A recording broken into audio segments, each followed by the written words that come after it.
Só regressa, ou melhor, vem pela primeira vez a Portugal em Em 76. E encontra-se com Mosquitela Lima. Sim, é o Mosquitela Lima que fui à casa dele pedir um parecer para um colega que estava em Lovaina, para ele renovar a bolsa.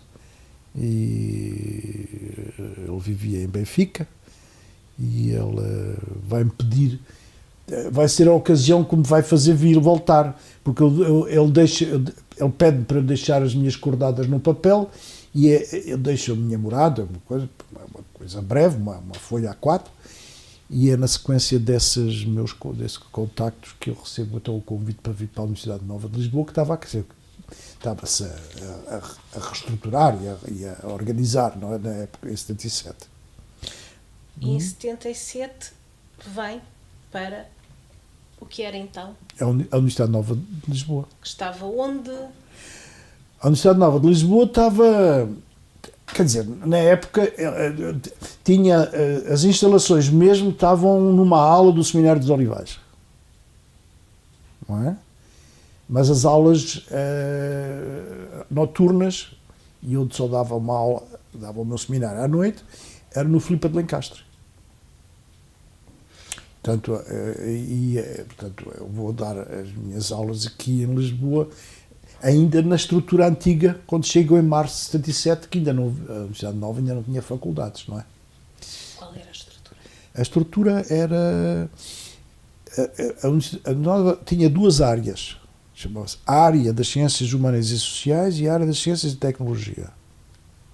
Ok? Não tinha graduação. Recebia alunos licenciados ou bacharéis. Na altura havia o bacharelato, não é? E só organizava cursos de pós-graduação. Cursos de pós-graduação que eram não em disciplinas, mas em temáticas. Não é? Portanto, os cursos eram organizados em torno de temáticas. E eu venho para uma área, digamos, temática e vou lecionar Teoria da Comunicação e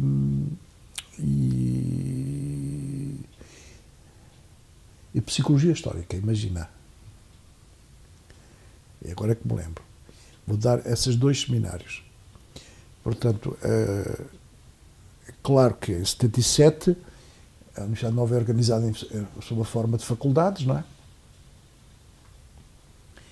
É organizada sob a forma de faculdades e é criada a Faculdade de Ciências Sociais e Humanas, não é? E então eu fico encarregue de organizar o fim dos cursos antigos das áreas. Portanto, até 79 vai ser o meu trabalho junto da Comissão Instaladora de organizar o funcionamento dos seminários pós-graduação dos antigos alunos que vinham de trás, que tínhamos a obrigação de os levar até o final do mestrado. Não é? Ok? É essa. E o que é que leciona na altura em Teoria da Comunicação? Boa pergunta. Esta distância, o que é que eu lecionava? Para pessoas de diferentes áreas, não é? Era para uma... Eu acho que aquele livrinho, primeiro livrinho que eu publiquei, O Campo dos Média, dá um pouco a ideia do que era esse seminário. Embora só tenha publicado em 85. Sim, mas ele ficou, eram notas que eu tinha. Era...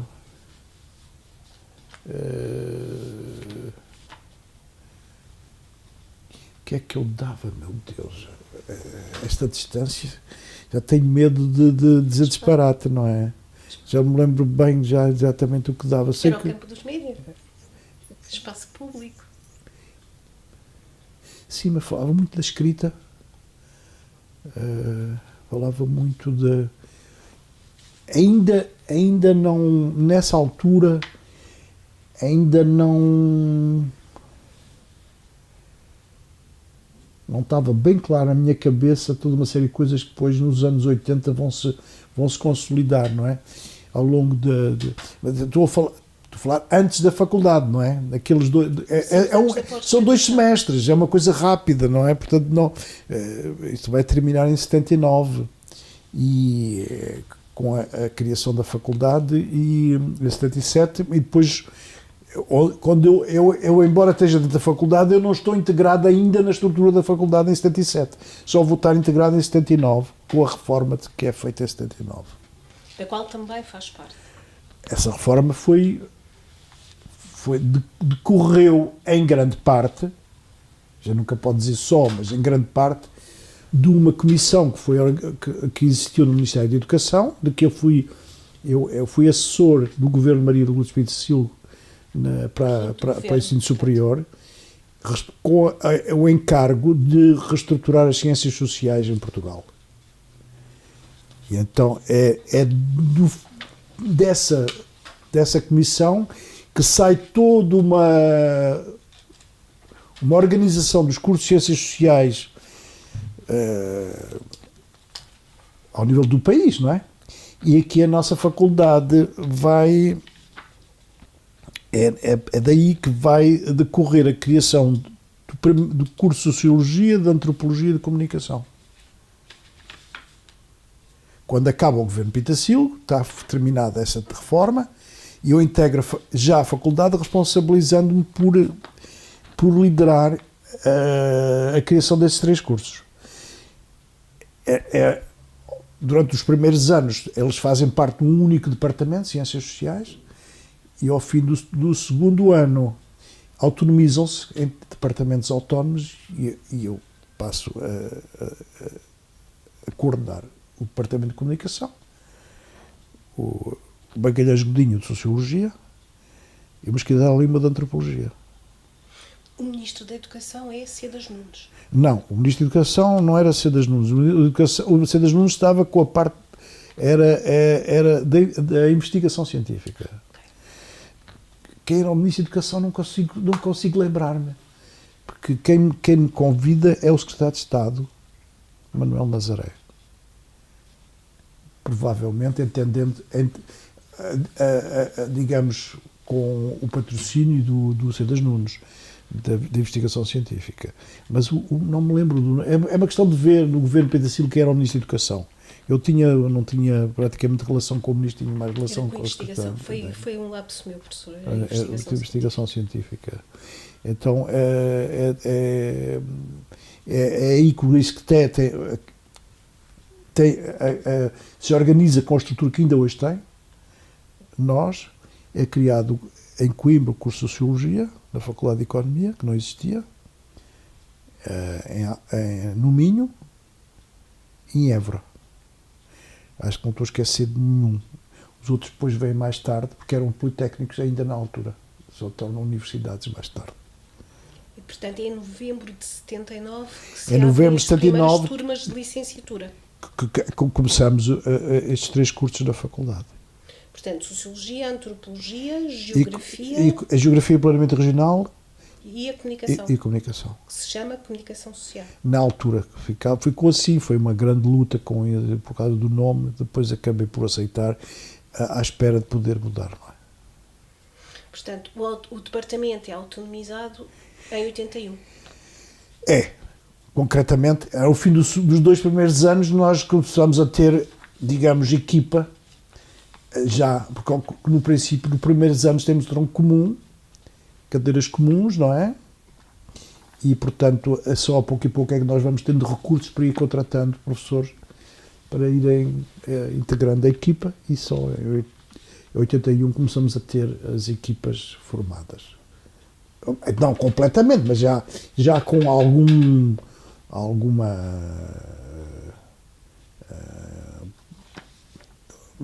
poder crítico, não é? Já com algum dinamismo próprio para se autonomizarem.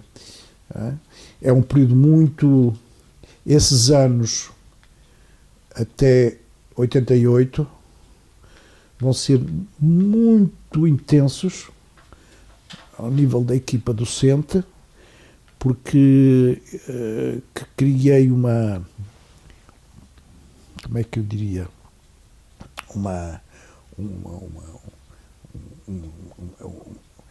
não foi uma coisa muito organizada, mas passámos a jantar todas as sextas-feiras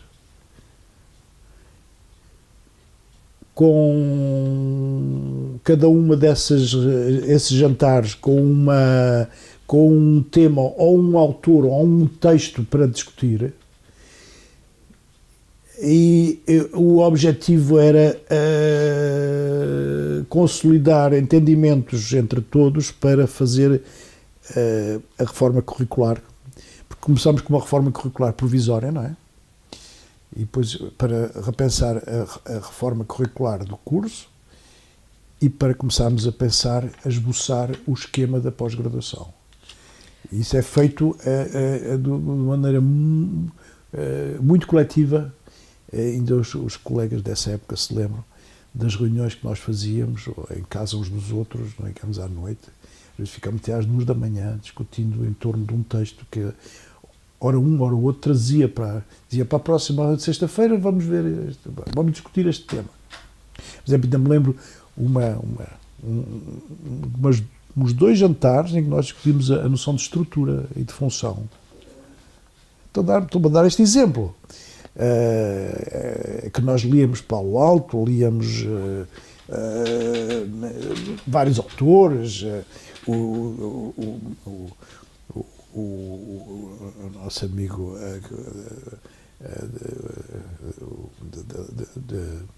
de retórica, o Tito Cunha, trazia-nos textos de Lévi-Strauss para lermos sobre a comunicação em antropologia. Foi uma época muito boa do departamento, muito boa de debate, de confronto, de dinamismo, e o corpo docente vem de onde? Onde é que o vai buscar?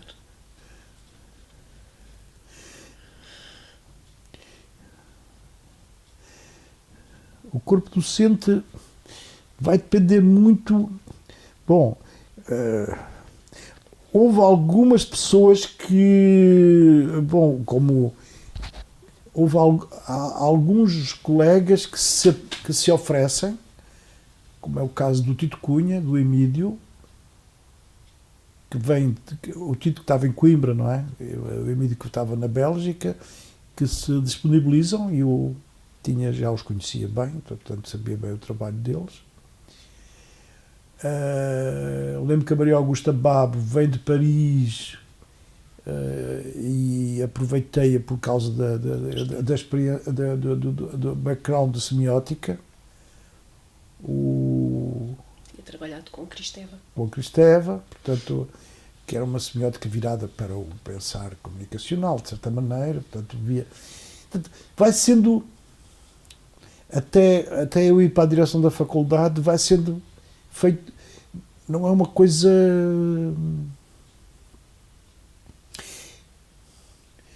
Eu acho que nunca pusemos nenhum concurso. Foi sempre oportunidades que nós aproveitámos. A partir de 88 a coisa começa a ser diferente, já não é? Começa a ser. Mas ainda não tínhamos autonomia universitária também.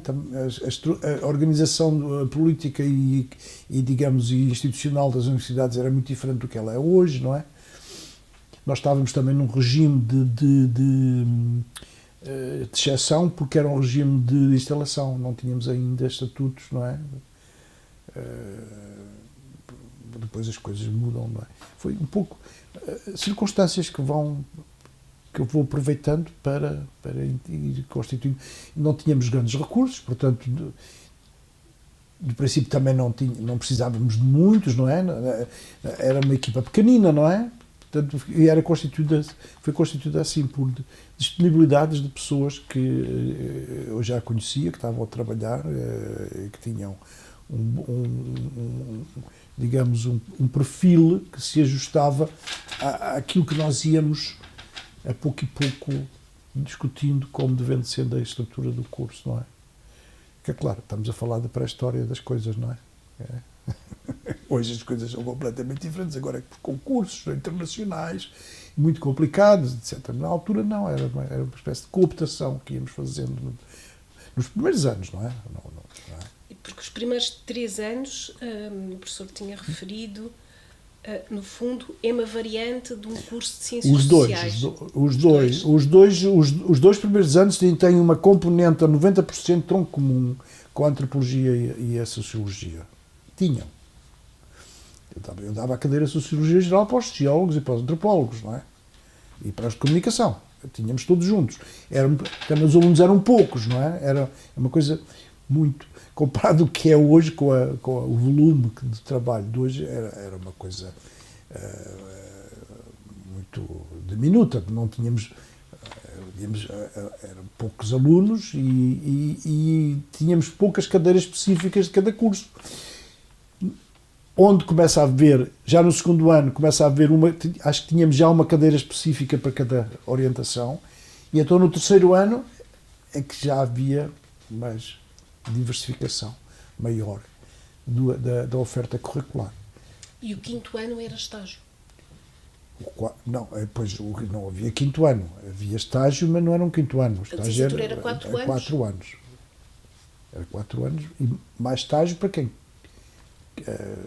Mas acho que o estágio não era obrigatório, não me lembro já. Era aconselhado. Muitos faziam, também era uma maneira de entrar na profissão, não é? O Decreto-Lei de 79, em 79. Não é? Esse curso foi muito discutido e muito falado. Muito. Conte-nos. Lembremos que há umas aspirações dos jornalistas. Sim. Repara, eu não tinha ideia de criar o curso de comunicação quando fiz a reforma curricular. Não tinha assim na minha cabeça. Quando estava no Ministério, não era pacífico para mim. Não era. Não fiz quando eu fui para a Comissão, não ia com a intenção de criar o curso de comunicação. Mas quando eu chego ao Ministério, começo a ser bombardeado, deixa de passar a expressão, não é? Por um conjunto de pressões para criar o curso de comunicação em Portugal. Porquê? Por um lado, porque há a oportunidade de saber-se que está-se a fazer uma reforma das ciências sociais. E essa reforma estar a ser feita por uma comissão liderada por um fulano que tinha vindo de um curso de comunicação na Bélgica. Então começam a chover pedidos de entrevistas, de audiências, sobretudo do meio profissionais. Isso perturbou-me, eu fiquei muito ambivalente em relação a isso. Tive muitos encontros, grandes discussões. Oferecem-me relatos sobre a pré-história desses cursos antigamente organizados pelo sindicato. Até que eu digo, mas por que não? Por que não? De facto, em Portugal não há... Na Europa há vários cursos de comunicação, não era assim tantos como isso na época, mas havia. Eu tinha estado num, tinha uma experiência de um departamento de comunicação. Na América Latina eu sabia que era muito forte, mas nós na Europa tínhamos uma grande desconfiança em relação aos cursos americanos e sul-americanos. Víamos muito como instrumentais de propaganda.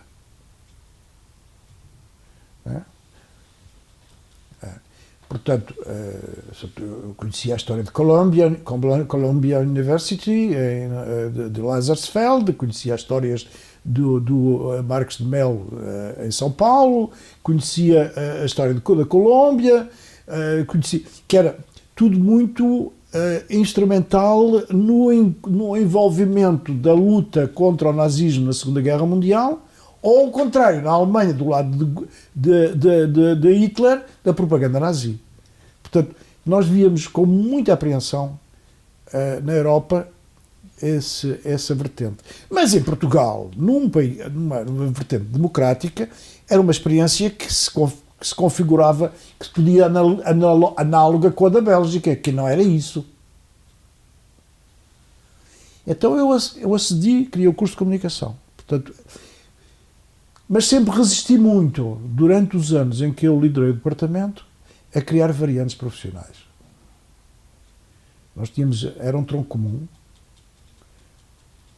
e depois, quando muito havia especializações, digamos, seminários no último ano, mas nunca com esse enfoque na profissionalização. Portanto, a viragem vai dar-se em, eu não quero errar, mas eu no 88, 89, onde nessas nossas reuniões da sexta-feira começa a haver uma forte pendor para a criação de variantes profissionalizantes do departamento. Bom, nessa altura eu já não estou no departamento, não é? Estava na direção da faculdade, e depois essa vertente continuou autonomamente e eu já não voltei mais para o departamento depois. Eu estou muito bem fora do departamento, fora de um departamento de comunicação em que a vertente profissionalizante se torna muito dominante. Como já te disse, por tudo o que eu te contei, não passa por aí o meu projeto de vida universitária de utilizar a comunicação como instrumento profissionalizante, mas como um objeto de pensar, eu diria, a experiência humana. Daí que todos os meus trabalhos e publicações dão muito enfoque ao tema da experiência. Não sei se tu já reparaste naquelas coisas que tenho publicado. Tudo o que tu publiquei, entretanto, foi... Aí eu começo a repensar muitas das coisas e começo a ler muito da fenomenologia, começo a leio Husserl de uma ponta à outra, Schütz, Mead, e portanto para mim a comunicação é uma componente da experiência humana e não uma profissão. Eu queria que ficasse bem claro na nossa entrevista este aspecto meu. Eu não consigo entender como é que as pessoas entendem a comunicação como atividades profissionais. Não consigo. A comunicação é a atividade que nós realizamos quando nos encontramos. Eu costumo dizer aos meus alunos, no primeiro dia do seminário, a comunicação não se ensina, a comunicação descobre-se. Quem sabe a comunicação são os seres humanos. E os animais também. Daí que, para mim, passo a ler muitos livros sobre etologia. Começo a me interessar pelo canto dos pássaros. Começo a observar os cães nos jardins, a conviverem com os seus donos e com os outros cães. Para perceber que a comunicação... Há uma comunicação animal etológica como a do homem, e como é que o ser humano se distingue dos outros bichos pela fala. Isso para mim é o grande enigma e as grandes interrogações que para mim são as interrogações da comunicação. Não sei se me faço entender, estou se calhar a ser muito, digamos, solto na maneira como estou a exprimir-me, mas acho que esse ponto queria que ficasse bem frisado na nossa conversa, porque a comunicação não se ensina. A comunicação aprende-se quando a gente começa a falar. E tudo o que seja pretender arranjar mecanismos, impor mecanismos comunicacionais não é senão propaganda, lavagem de cérebro. Se há coisa hoje que para mim me atormenta é essa. Nós hoje, o nazismo hoje já não é preciso porque nós temos marketing. O marketing é o nazismo do nosso tempo, isto é a lavagem de cérebro do nosso tempo. Portanto, tudo o que for descobrir como é que as pessoas funcionam umas com as outras, como é que elas fazem sentido daquilo que fazem em comum, Para mim isso é o objeto da comunicação. A comunicação é uma área de observação para nós aprendermos, não para ensinarmos. Portanto, como dizem, se me perguntarem se eu sei o que é comunicação, não, eu não sei. Eu estou a descobrir todos os dias observando as pessoas. Eu às vezes vou de propósito para um café só para observar as pessoas, para aprender a comunicação. A comunicação é uma coisa que se aprende, não se ensina. Aprende-se porque quem sabe da comunicação são os... Eu sei porque desempenho as atividades comunicacionais, mas eu não posso observar-me a mim, portanto só posso aprender com os outros. Eu faço uma comparação, para tu saberes o que eu quero dizer.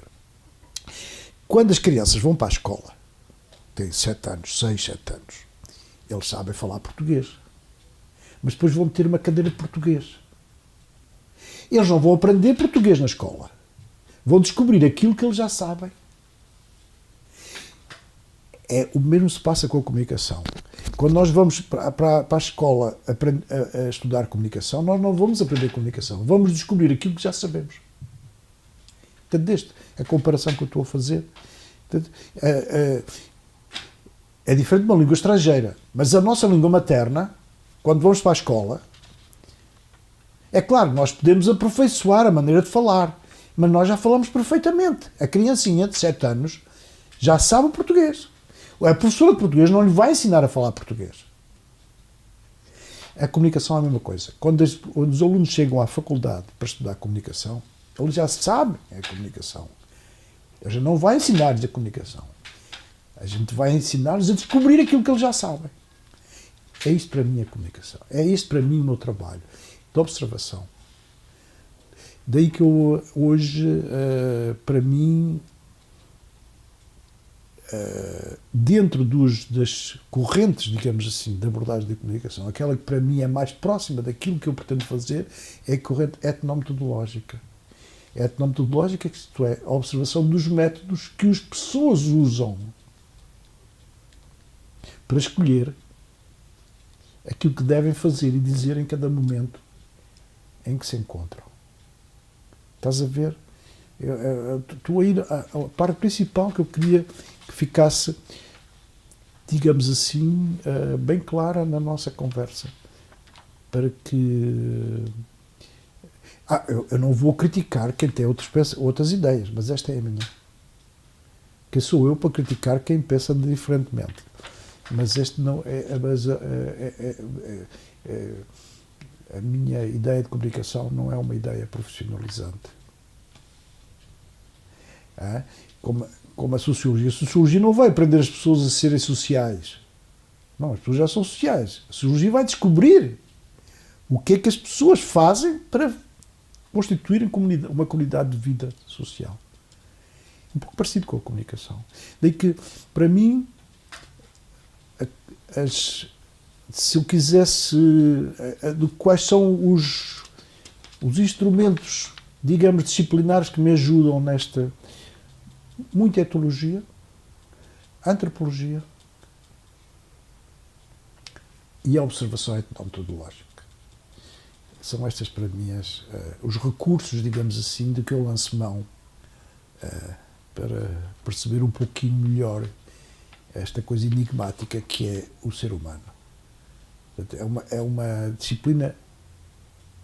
Para mim, a comunicação é de humanidades. É uma disciplina de humanidades. É de ciências sociais. Sim, mas se quisermos fazer... Está mais próximo das humanidades ainda do que das ciências sociais. Para mim, as ciências sociais também estão dentro das humanidades. Portanto, eu sou muito, muito crítico, muito desconfiado de quem entende a comunicação como aprendizagem de técnicas jornalísticas, de publicidade, de marketing, de relações públicas e o que quer que seja. Sou muito crítico. Isso não é ciências da comunicação. São profissões muito honrosas, não estou a criticar quem faz essas profissões. Mas não, isso não se ensina na universidade. Quem quiser ir trabalhar para lá, que vá aprender isso nas empresas. Eles é que sabem o que é que querem fazer. O nosso trabalho não é esse. Mafalda, fiz-me entender? Retomando a criação Dentro do curso, Sim. pegando exatamente nisto que acaba de dizer, parecia haver grandes aspirações, não é, da classe jornalística. Sim. Ficaram muito frustrados. Conte-nos. Ficaram muito frustrados. Provavelmente eles hoje devem-me odiar porque eu não fui ao encontro. Porque eles queriam que nós fôssemos um curso de jornalismo e que nós empregássemos como professores profissionais para transmitir o seu saber profissional. Eu lutei como um leão contra essa ideia. Como um leão, não com as garras de fora. Não ataquei ninguém, mas levei uma luta contra isso. Repara, eu estava entalado entre duas forças antagónicas. Os meus colegas da universidade desconfiavam do curso de comunicação, precisamente porque viam isso. E os outros desconfiavam porque viam que eu queria criar um curso académico. Então, a maneira como eles lutaram contra o meu projeto foi que era um curso teórico. Isto é, fantasista. Teórico no sentido profissional, que nós ensinávamos fantasias aos jovens. Hoje acho que está um bocadinho mais já... Está um bocadinho porque os cursos também se adaptaram ao profissionalismo. Mas na altura eu fui atacado de... É um curso teórico, fantasioso, a fazer a cabeça das pessoas, quer dizer, viravam tudo aos... Foi uma luta titânica. E os meus colegas da faculdade viam isto como uma maneira de tirar público aos seus cursos de letras, sobretudo. Portanto, era uma coisa... Eu fiquei no meio de lutas corporativas muito fortes. Claramente corporativas. A corporação profissional, sobretudo jornalística, e a corporação das línguas. E eu fiquei entalado neste imbróglio para o qual eu não ponho nada para ele, para essa luta, mas eu, sem querer, fui apanhado nesta disputa entre os académicos e os professores. Os académicos achavam que a comunicação não era lugar da universidade e os profissionais achavam que a universidade não era lugar tinham que ser os profissionais a tomar conta do curso. Portanto, eu nunca aceitei nem uma coisa nem outra, porque para mim é muito claro, a comunicação é uma área de estudo que decorre das viragens científicas do século XIX. Isto é, das viragens sistémicas e biológicas. Isto é, das viragens que nos fazem compreender os mecanismos comunicacionais responsáveis por criar, pela manutenção da nossa espécie. Portanto, é muito claro para mim isso. Biologia, sistémica, linguística são as três disciplinas mãe da área da comunicação. Não é? Assim como as engenharias foram no século XVIII a aplicação científica da viragem newtoniana, assim também a comunicação é hoje a disciplina da viragem sistémica, biológica e linguística do saber. Portanto, para mim é muito claro, e é neste espaço que se desenrola um mundo extraordinariamente apaixonante de trabalho, de questionamento, volto à minha palavra-chave, de procura. Se abrem enigmas fantásticos para estudar e que nós temos, está tudo por fazer. Daí eu digo que está tudo por fazer na área da comunicação. A comunicação ainda não foi criada porque está a distrair com imensas fantasias. Eu tenho este debate no Brasil todos os dias com os meus colegas. Ainda hoje recebi um e-mail de um colega que está comigo nessa luta. Portanto, ainda hoje estamos... A comunicação ainda não se descobriu verdadeiramente como uma área científica, porque resvala constantemente para esses impasses que impedem de olhar de frente o seu objeto. Estás a compreender, Mafalda? Portanto, a observação dos fenómenos comunicacionais. Eu costumo dizer aos meus alunos que o meu maior professor de comunicação foi a minha cadela. Eu tinha uma cadelinha, para mim era todos os dias um objeto de espanto observar o seu comportamento na sua relação com os outros cachorros, com as outras pessoas na rua, comigo. E ela abriu-me um mundo para eu repensar tudo na minha vida. E para repensar tudo aquilo que eu observo. Daí eu começar a ler muita coisa sobre etologia animal, para perceber muitos dos fundamentos da comunicação humana. Não é? E, é claro, não passa tudo por aí. Nós temos especificidades. As nossas especificidades são das nossas deficiências. Eu não me lembro. Fui falar uma palestra na PUC do Rio de Janeiro e eu comecei a palestra assim, uma pergunta aos moços. Vocês sabem porque é que os cachorros não falam? A gente achou uma pergunta estúpida, obviamente. Claro que não falam, não podem, não sabem, não têm capacidade.